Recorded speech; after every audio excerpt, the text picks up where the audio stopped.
known as to be the brain behind the whole revolution. So he denies it repeatedly. He said, not me, many others, but that's how he's recognized, that he's the brain behind the whole thing. It's amazing, meticulously designed thing.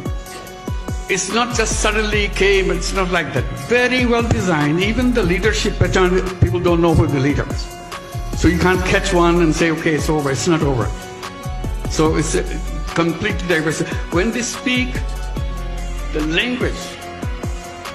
ইতিমধ্যেই doctor Mohammad Yunus আন্তর্জাতিক ফোরামে বিশ্ব মিডিয়ার সামনে ঘটা করে জানিয়েছেন, সরকার পতন আন্দোলনটি এমনি এমনি আসেনি।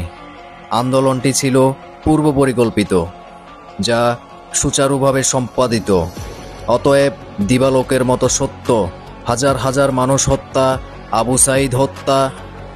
আজ আবু সাঈদের ময়নাতদন্ত রিপোর্ট সারা বিশ্ব ও বাংলাদেশের মানুষের কাছে পরিষ্কার।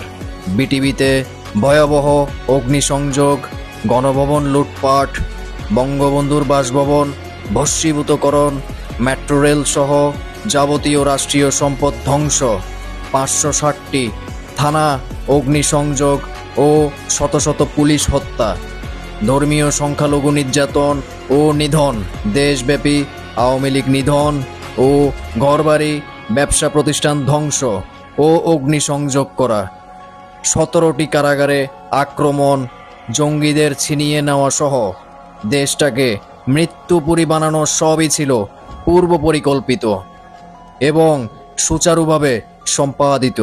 তাহলে আপনার নিজের স্বীকারোক্তির আলোকেই বলতে চাই, ইউনূস সাহেব, দেশের সার্বিক ক্ষতি আর এত এত লাশ এবং রক্তের বিনিময়ে ক্ষমতা দখল করে আপনি কার স্বার্থ হাসিলের খেলায় মেতেছেন, এটা এখন বাঙালি জাতির প্রশ্ন।